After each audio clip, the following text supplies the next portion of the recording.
Welcome, everybody. Indeed. Well, I've been asked to introduce our webinar, which is an introduction to our Feng Shui tradition. We have three principal instructors. Barry Gordon, who co-founded the BTB Feng Shui Masters Training Program with me, is not with us today, but Rosalie Principali indeed is. She is an eminent instructor as well as the director of our program, and is actually a graduate of our program and the first graduate to become a faculty member, and she has many other attainments and qualifications that make her a wonderful guide for students and Feng Shui teacher. I happen to be the first person to teach and consult in Feng Shui in the United States, and that Professor Lin Yun, our great master's direction, founded with my colleagues our professional program about 20 years ago. So may I turn it over to you, Rosalie? Okay. Hi and welcome, everyone. Thank you, Stephen, for your kind words. Yes, as Stephen says, I am a graduate of the program. So for me, it's a very unique experience to be watching other students go through the program and change along the way, knowing that I had the same experiences, although it wasn't so obvious for me at the time. So I think we should just get started. We have a fair amount of material to cover, and I guess, Pete, we're going to hold questions till the end. Is that what we're going to do? I guess he'll let me know in a second. Yes, that's correct. We'll do that in the final 10 minutes. Okay, great. Okay, Stephen, I'm going to turn this back to you now. All righty. In order to join our professional program, it's necessary as a prerequisite set up by the state of New York, and we just achieved accreditation by the state of New York, the first Feng Shui program to have that kind of level of recognition. And so to join us, you need to take an in-depth, intensive weekend introduction. And Rosalie is teaching one upcoming. Could you tell us the dates of that, Rosalie? I will have that on the next slide. Very well. And so that in-depth introduction gives you a foundation, allows you to apply to enter the BTB Feng Shui Masters Training Program, and to begin, even in the intro, to learn excellent analytical tools and how to use them that you can apply to your own home and to your own life, whether you continue on into the program or not. Okay, and as Stephen said, we teach a number of these intros during the course of the year, 4 exactly. The next one coming up will be in about a month, where Barry Gordon will be teaching with one of our graduates who's an interior designer, interior architect, LEED certified, so a phenomenal person. You'll love her. She's a great speaker. So she'll be co-teaching with Barry on February 15th. I will then be doing the next intro with Judith Wendell in April, and we have some others on the schedule. Stephen will be teaching in November with another graduate. So the important thing is that they're frequent. They're not only for the prerequisite to the training program, but they're also for anybody who just wants a good basic understanding of Black Sect. And before I forget, I wanted to just mention that tomorrow I am going to be at the Awaken Wellness Fair in New York City at the Hotel Pennsylvania, where we'll be doing 9-star astrology readings for anybody who comes by. The readings are free, but I'm also going to be there with a graduate and 2 of our students who are about to graduate. So we're very proud of our graduates, and we really try to make every effort to showcase them when we can. Rosalie, it's Pete. Yes. I just wanted to mention that I put 2 links on the chat panel for the weekend intros for further information. And during this webinar, I'm going to add a couple of links here and there about getting more information about the BTB related programs at the Open Center. Wonderful. Okay, so, as Stephen mentioned, we've just gotten some really exciting news, and that is the state has completed its licensing of the Open Center as a private career school. And we are one of the first 3 certification trainings within that private licensed school. So for those who are concerned about the fact that there's no standardization and there's no overview when it comes to Feng Shui, this is probably the best we can do. And that is, the state has reviewed our training. They have approved us to be part of this, and the Open Center will have lots of policies and procedures related to that. So you can feel very comfortable in taking our training. So what we have here is that, yes, our Feng Shui training is pioneering. It's comprehensive. It's very in-depth. As Stephen said, it was formed at the request of Grandmaster Professor Lin Yun. The three instructors, although we don't like to necessarily talk about our age, have well over 100 years of combined experience. And many of our graduates are acclaimed in their own right. They come in with quite an impressive background to begin with. But while they're in the training program, they get a complete Feng Shui home analysis. We do individual mentoring, both for personal issues and professional issues.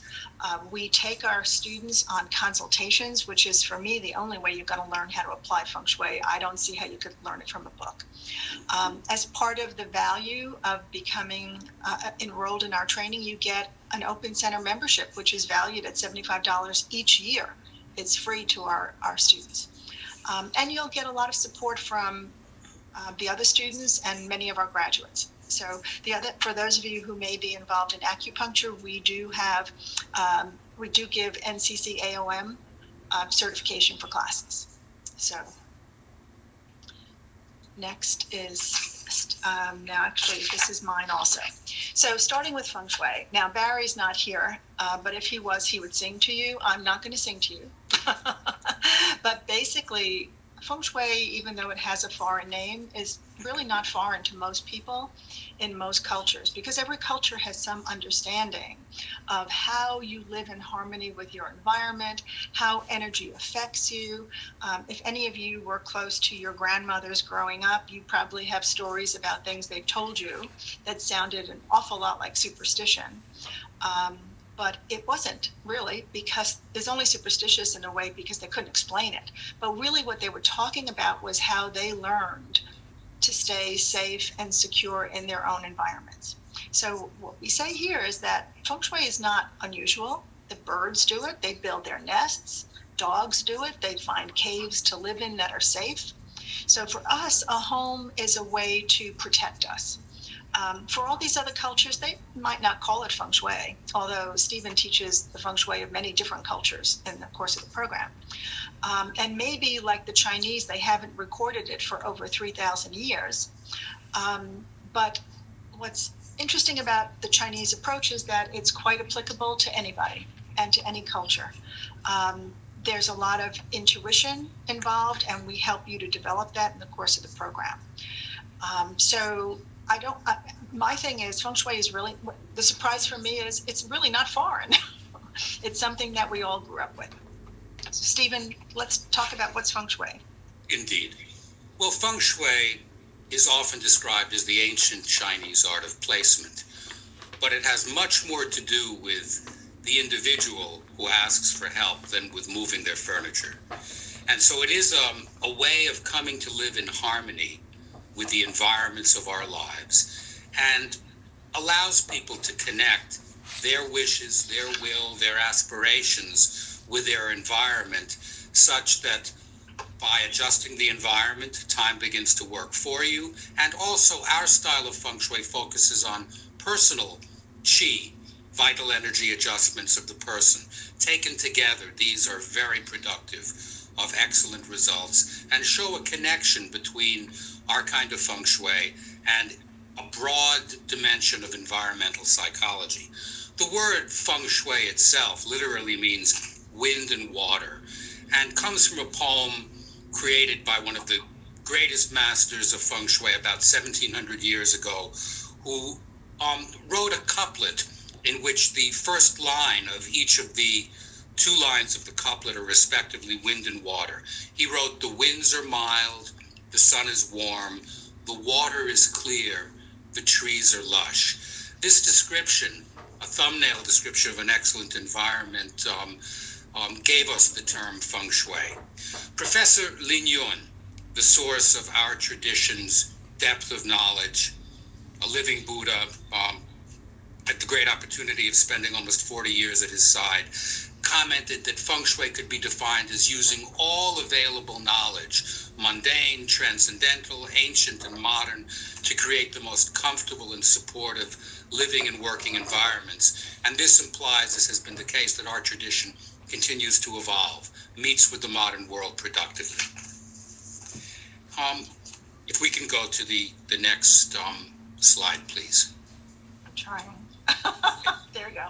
Okay. Very well. So, the same master who coined the word Feng Shui distinguished first between schools that focus on the language of the forms of the earth, the language of housing situations, from vast to tiny, from city planning to lighting behind your bed, and commented that there are the schools of forms. He also described schools that focus on direction. The compass was invented in China first for use in Feng Shui before navigation or nautical science. And he also said that of the schools, form and compass, there's a third school that is actually most important, the school that focuses on creating a communicating envelope of power between you as someone receiving Feng Shui help and the environment. And our tradition is called Black Sect Tantric Buddhist Feng Shui.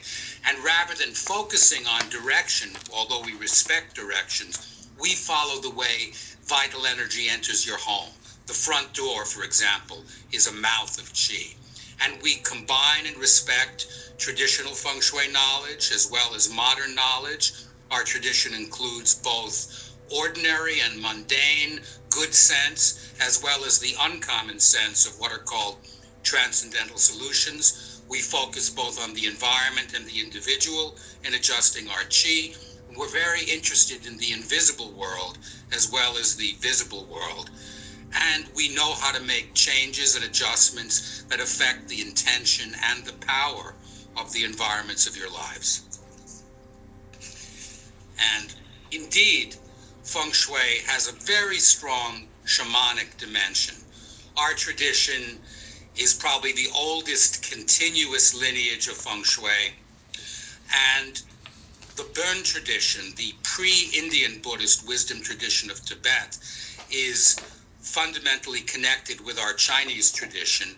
After a separation of more than 1,000 years, the two traditions came together 10, 15 years ago, and we focus on a profound respect for nature, and we emphasize the ability to heal the environment, to heal individuals, to heal issues between people, and we take a spiritual approach while never forgetting practical reality. We can be called a shamanic tradition in the sense that a shaman can travel between realms, see more broadly beyond just the physical, and intervene successfully to maximize our abilities and to heal and to solve problems in our lives. The medicine wheel, as the great medicine wheel in Wyoming that Barry normally comments on, is an expression of a model of the universe, and so could be related to the way we understand how your home affects you, in part using the Bagua, the 8 groups of 3 lines, which are the core of the Chinese Book of Changes. So all of Feng Shui, regardless of what school we're talking about or style we're talking about, follows from Chinese philosophy and includes many of these basic principles that I'm just going to mention here today. One of them is called the Tao, and I remember many years ago studying with a Taoist, and he said the Tao is the way of nature.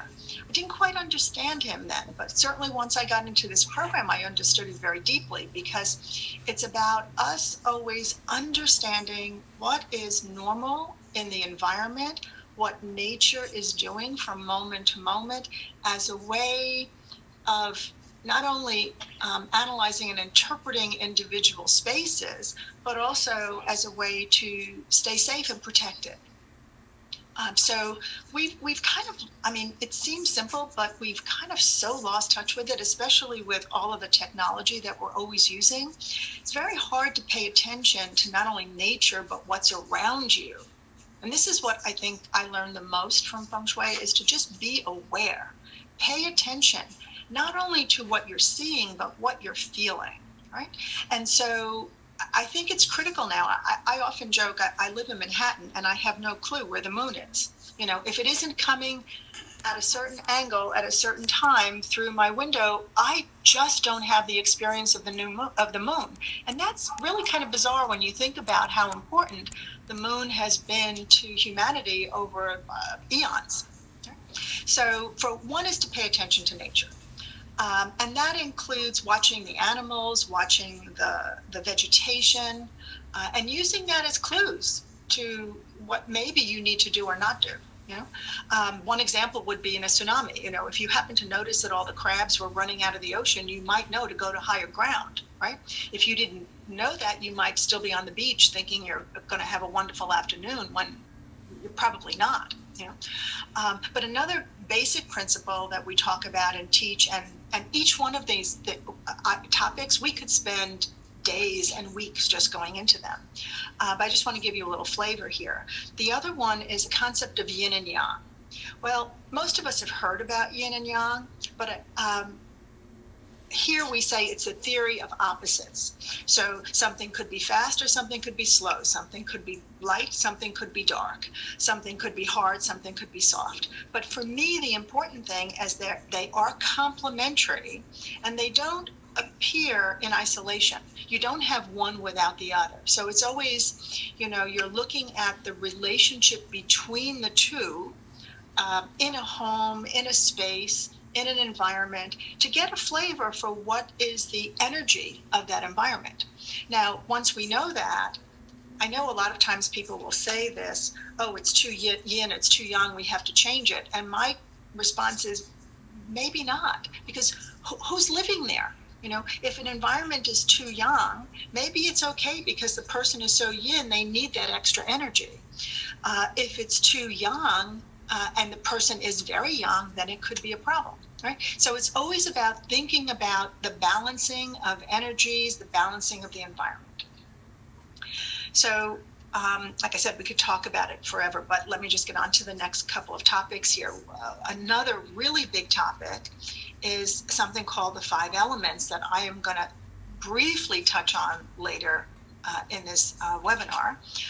The elements are, they sound like they're concrete elements in nature, like they might be on the chemistry elemental table, but they're not. They're really about processes, and we'll talk about that later again when I get to that slide.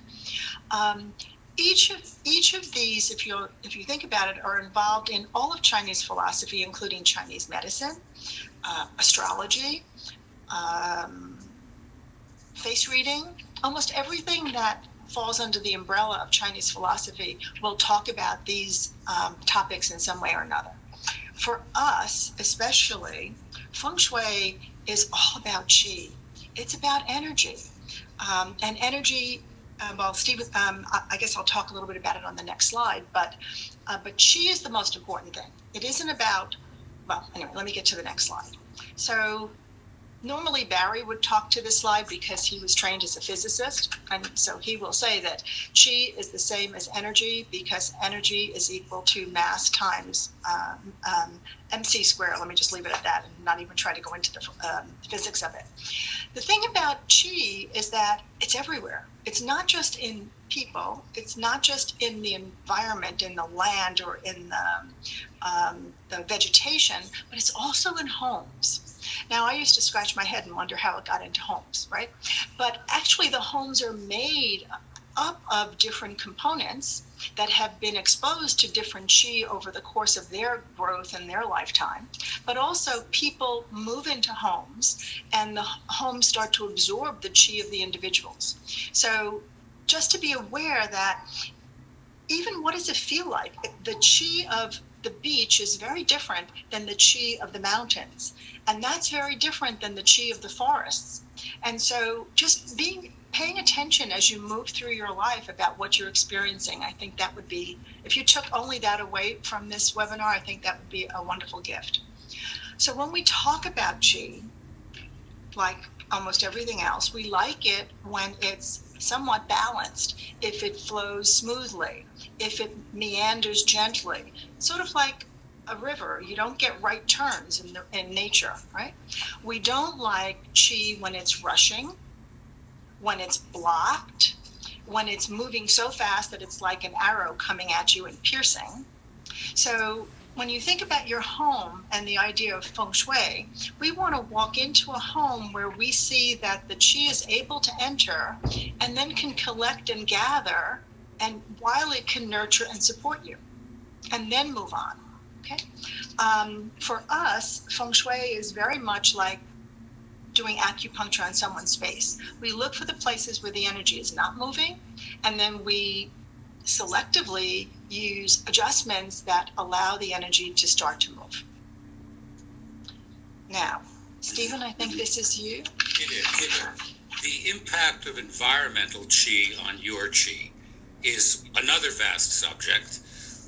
Typically, we're interested in adjusting what is most conditioning, most formative, most affecting people who receive a Feng Shui consultation or in helping students. But there are some principles of hierarchy of influence.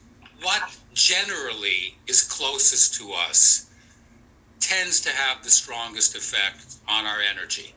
And so we get the greatest impact from our own personal qi, then from our body, then from our bed and bedroom, and in an outward moving hierarchy, the influence of the entire apartment or house, the influence on us of our work situation, of the yard, of the plot of land, going outward to the neighborhood, the community, the town or city, the country and universe. And so in general, what affects us most is closest to us. That does not mean that we can ignore a dominating, intensive influence. I often show an image of an overhanging cliff above a house called a tiger's jaw or a dragon's claw.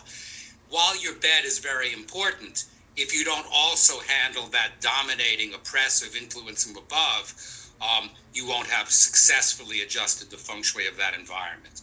But this principle, what is nearest to us, affects us most, is good guidance to know. Rosalie. Okay, so I started studying Feng Shui in mid-1990s and then enrolled in the program in 99. So I was kind of intrigued as we got into the turn of the century at how many people were starting to speak about topics that were, in my mind, clearly related to Feng Shui. So I started writing some of these down. So this was back in 2005. A sociologist named Sam Gosling was on Anderson Cooper. And he said that he studied bedrooms in order to understand personalities. And he wrote a book called A Room with a Q, Judgments of Personality Based on Office and Bedrooms. Well, that sounds so like Feng Shui. So I was very encouraged because once the PhDs start doing research that really is Feng Shui, but under another guise, that means people were getting the message. Another PhD was Dr. Martha Beck, who was a columnist for O Magazine, Oprah. And she said, whatever we have in us, we recreate in our spaces. And that your room will always offer a view into your own innermost secrets. And that's, once you start studying Feng Shui, when you start going into people's homes, you'll know about them in ways that maybe you wouldn't have known about them before. But one caveat, please don't talk to them about it. If they didn't ask you, don't say anything. And also when we do consultations, we do a lot of preparation to get us into the proper mindset before we go in. So I'm not advising you to go in and start Feng Shui in people's homes in the middle of a party, but to just be aware that you can learn a lot from people. The next one is mine to comment on. Yes. And I'd like to use this slide to go a little bit beyond what is on it. But Dr. Masaru Emoto, who just passed on from the physical body, studied water and was able to demonstrate that the structure of water is affected by the kind of music that it is exposed to. And it's interesting when we consider how water can vary and contain energy. But there are many kinds of water. The water that comes to the Earth in asteroids is slightly different than most of the water we have. Of course, we know of heavy water in connection with nuclear fission. But as in many other areas, the Black Sect and Professor Lin's teaching kind of anticipated this kind of understanding. We have a way of creating what is called great compassion water, water imbued with mantric sound that can be remarkably healing. Also, when we consider the Black Sect's approach, there's a tremendous subtle set of personal practices that adjust brain function, anticipating the current great interest in brain plasticity. I once made a friend with a fellow guest on a TV show who wrote a book called Home is a Mirror, House is a Mirror of the Self, and later was invited by the Rubin Museum in their brain studies conferences to appear with a well-known neuroarchitect. It turned out that my friend who'd written that previous book, who'd invited me to help her in a Feng Shui consultation, which I believe she commented on in another of her writings as very helpful, and the neuroarchitect were best friends. So it led us to have a tremendous meeting of minds in this discussion of brain function. And so the Black Sect often has techniques that bring what was once hidden knowledge into the public view and make it practical and available to us. And indeed, we have the ability to use music, words, prayer, sound in general, to remarkably transform environments. Just yesterday, I did a consultation for a leading contractor in the Bay Area, long-term clients, and I used several Chinese musical instruments to cleanse and bless that environment, the kind of thing we do before receiving profound teachings or at a wedding ceremony. And everyone experienced that is so powerful. So there's this tremendous level of knowledge and skillfulness. And if we could go on to the next one. As I said, Feng Shui is not about moving furniture. It's not about removing clutter either. Clutter is an often misunderstood concept in Feng Shui. If you cannot see what's on your desk, if your movement path is blocked, that's bad clutter. But clutter can also express the rich yeasty ferment of creative potential. Professor Lin Yun commented there's a great difference between a true scholar's desk and a fake scholar's desk. So the architectural pristine standard of everything being appointed and clean may not create the most creative environment for everyone. And that needs to be put in balance and in harmony with an individual's chi and with an individual's aspiration. So we can discuss vital energy or chi in terms of the relationship between the person and the spaces of their lives, and between an individual's interior life and their exterior life. And so the way we organize our exterior life is in some strong degree a mirror of our internal worlds. And we can use the adjustment of our environment as part of a way of spiritual education, transforming the inner world toward the fulfillment of your wishes. And so that's okay. The next one's yours. So since Stephen pretty much addressed most of what we have on this slide about clutter, let me just say that it's it's really hard if you just listen to the noise out there in the marketing world or the internet to forget that Feng Shui is not the same as clutter, and clutter is not the same as Feng Shui. So just keep in mind that when people are out there talking about this, they're also often reacting to their own personality, their own preferences, their own biases, right? And so as Stephen said, there's a difference between a true scholar and a false scholar. But more than that, I did a study in my third year about clutter and the relationship to the elements. And I discovered that depending upon what type of personality you have, you're going to have different responses to what's around you.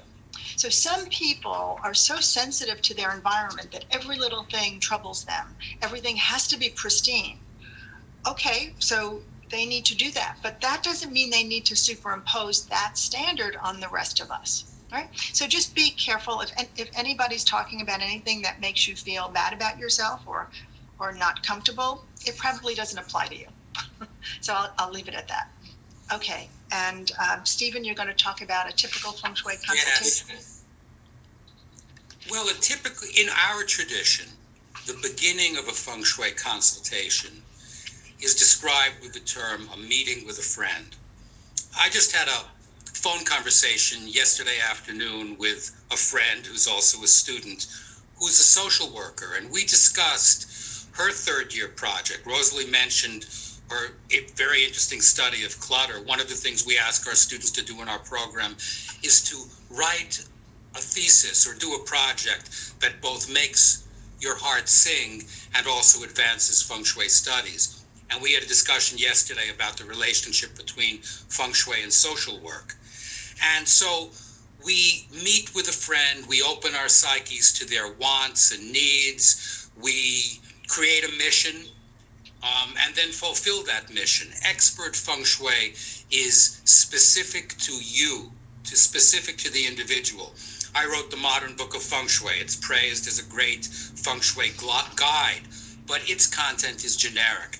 Expert Feng Shui is geared toward your specific wishes and needs so that the impediments to their achievements can be removed, so that enhancements that further your cause are introduced, supporting and changing and enriching the chi of your environment, certainly giving spiritual reminders and reminders to what you know and what you are beyond what you may consciously know to go in the direction of your advancement. And we focus on helping clients and students learn to help themselves.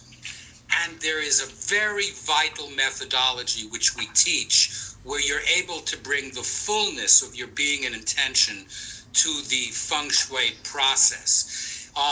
Combining the physical, visible, tangible adjustment like a mirror, which perhaps in a given instance might be 50% effective, but if empowered with your body, speech, and mind, and I prefer often, instead of using the word empower, to say programmed, then the effectiveness could rise well above 100%. In the Modern Book of Feng Shui, I discussed 15 ways we use mirrors, often called the aspirin of Feng Shui.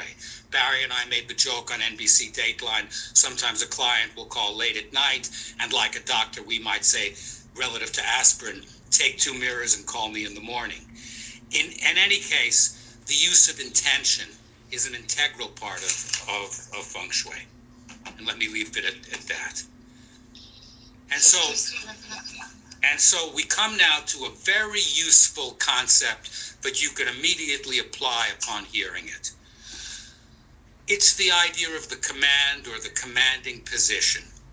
It can be traced back 25, 30,000 years to the oldest level of Feng Shui tradition, what I would call great goddess tradition, those little statues like the Venus of Willendorf that represent the fertility and fecundity that people wanted in their lives, was put deep in the cave, in the commanding position.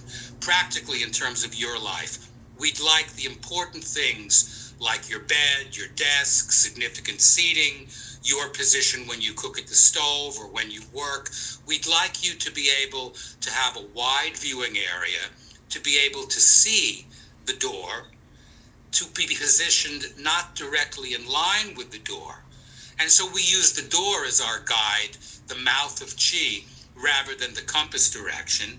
And in this way, we have the ability to see the way the world is coming to us, to have time to respond appropriately, and to govern our lives in a way that advances our ability to achieve our purposes. And we have some examples of this principle. I believe one of our students, this is from Vincent Smith, I believe, who's one of our graduates, who did a study of college dormitories. And in the first instance, an individual sitting at the desk is in line with the door. And so they're subject to a kind of intensity of energy that is difficult to abide. It could be adjusted without moving the door, but in general, if that desk was moved to the position at the right, the individual is then in the commanding position, having a wide viewing area, able to see the door, able to be positioned not in direct line with the door, and thus to be in a position of strength, so that all life activities become typically supported and easier. And this same principle applies not just to the desk, but very importantly to your bed. In the example at the left, individuals' heads on the pillow place their head to the door. And even though the individuals are not in direct line with the door, they're not facing the door. And so there can be a tendency to always wonder what may come in. A tendency, if someone does come in, to be easily startled and surprised, and a lack of ability to receive in an appropriate way the energy that comes into the door and to govern their environment. And so the example at the right shows a much more proper placement and also utilizes an excellent tool for students, whether in the dormitory or the home, in that the desk is placed behind the bed so that the individual sitting at the desk is also in the commanding position. Of course, there are some details that might require some further subtlety, the grounding of the bed, but in general, you can see that the situation at the right gives excellent ability to work and excellent ability to rest. So that's an introduction that I hope you'll apply to the commanding position.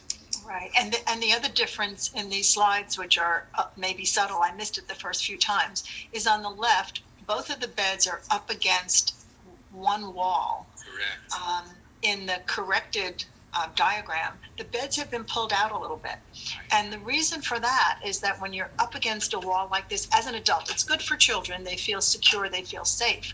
But as an adult, you want to be able, your brain needs to be able to feel like it can move to the left, it can move to the right. If over time you're always blocked, then there's some aspect of your thinking and your perception that gets blocked. So just to point that out to you. Okay, so now to the 5 elements, which again are such a huge topic. For one thing, for those of you who are used to the elements in the West, we have 4. These have, here in Chinese, it's 5. Each of these elements appears to be related to something in nature, and we often do that when we're first learning Feng Shui, but it's much more than that. It's more about the quality of the energy and the movement of the energy. So let me give you an example this time of relating these elements to the seasons.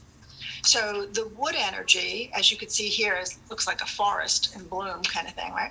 The wood energy is related to springtime.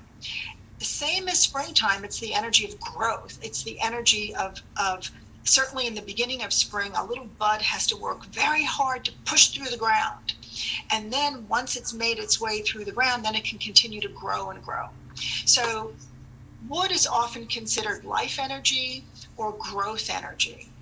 Now, spring leads to summer. Summer is related to the fire element.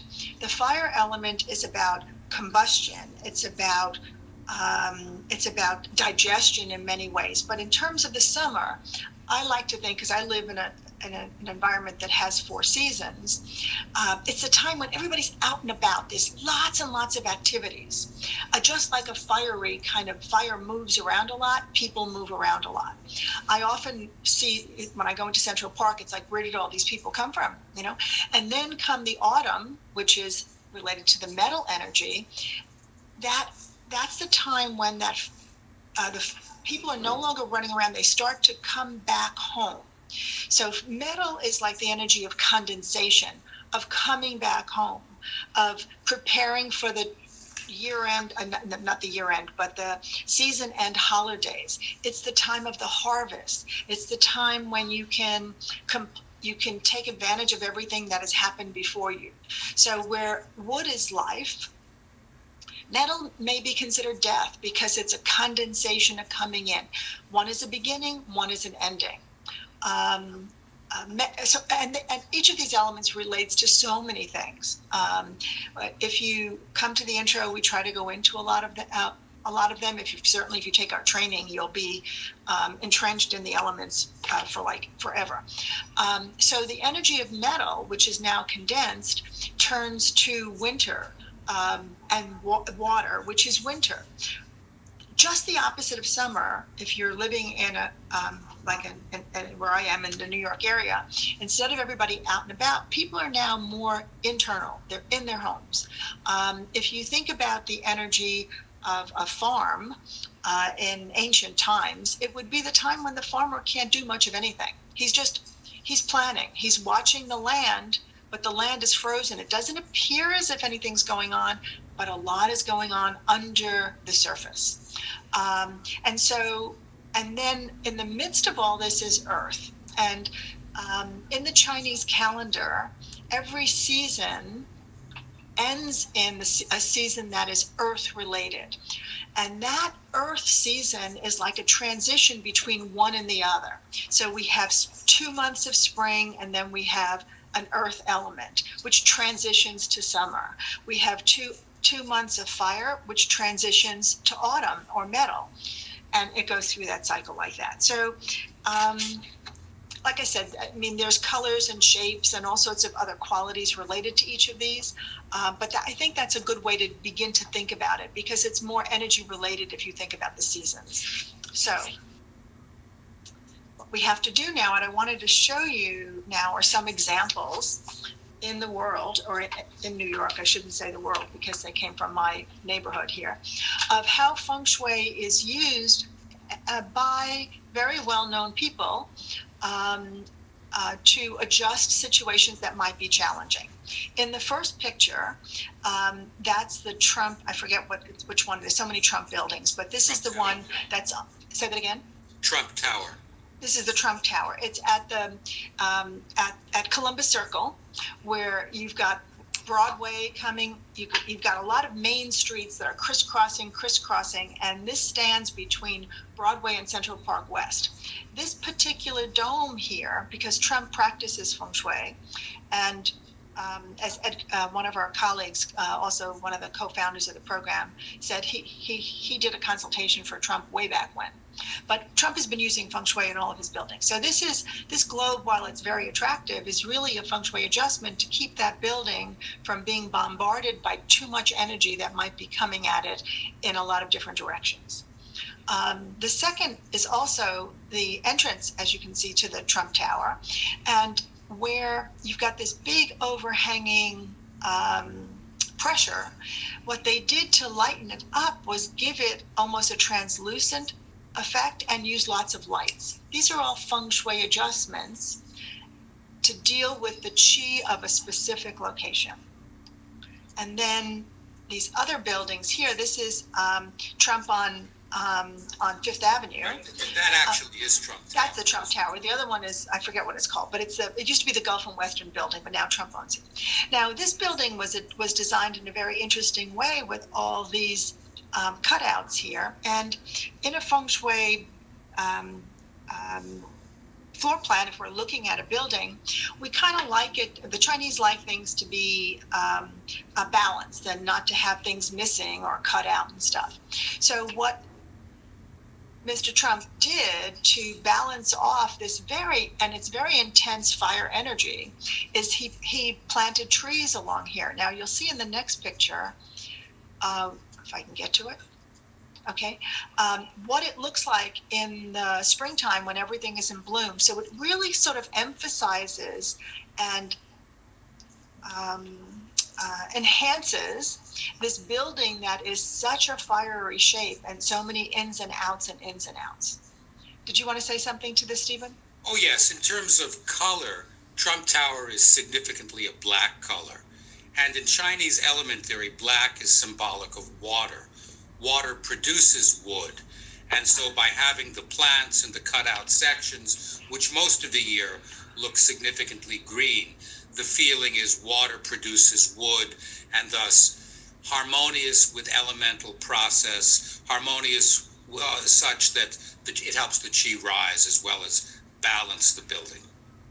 And then this other smaller picture that I have here, for any of you who ever walked into the Trump Tower, you'll notice that, you may notice that there's a subtle angle of the floor that allows you to roll in very easily, but is a little harder for you to walk out of. So that's just Feng Shui in action. You know, how to get his people, how to get the public in there and down to these very expensive counters where they sell very expensive jewelry. But anyway, so Stephen, you're going to talk about, we have 2 minutes left, so you want to talk about why we would study Feng Shui. Yeah, let me comment very briefly because we want to still be able to take some questions. Why study Feng Shui? To learn how to move in accord with the road of life, the Tao, the river of life. It's a powerful stream we can't resist, but we can learn to navigate to safely get from one shore to the next. Why study Feng Shui? To learn ancient secrets that give us the ability, even in the city, to live in harmony with nature, and also to make subtle and powerful transformative changes that move things along in our lives, solving problems, and to change and improve our lives, to develop and cultivate our chi, to understand better how to relate to others. And Feng Shui is preeminently a service profession, and so to be of service to others and to ourselves and to the world. And repeating a frame we showed earlier, because it is important, we do have a very unique program. It's been remarkable to have this role in developing it. We're the first certification program in professional training that Professor Lin requested us to form and always attended our graduations. It's pioneering, evolutionary, comprehensive, and a very thorough Feng Shui education. We have a lot of experience, and we're honored to have produced many excellent, genuine, highly qualified experts in this field. So Pete, before I address the last slide, do you want to make a comment about questions? Sure. Whenever you're ready, we can ask for some questions. Are you ready now, or I'm just going to go over this one last slide. Yeah, I can explain pretty quickly once you're ready. So. Okay. So again, the highlights of our program that I think are most important as having been a student and now a teacher is that there's personal mentoring. So not only do you come to the classroom, but then you have teachers and colleagues to guide you through the process of understanding now, how do you apply this phenomenal information that you've just learned? We give you in year one at your own home consultation, one so that you can get a good start in your studies with Feng Shui, but also so you can experience what a client feels, so that when you become a consultant yourself, you can be mindful of your client because you've been there, right? We have a number of consultations that we do on site, sometimes with the class and sometimes separate from the classes itself. You're all welcome to join, and we let people know, and if you're those who are students are welcome to join. Let me say that. Okay, so now the important thing now is, now that we're part of this New York State certification, we are giving 3 certificates out. We always gave certificates, but these are a little bit more, have a little bit more value.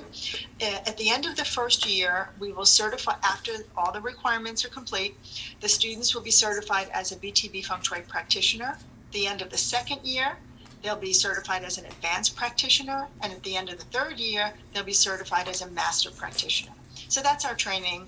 Pete, let's see if our attendees have any questions for us.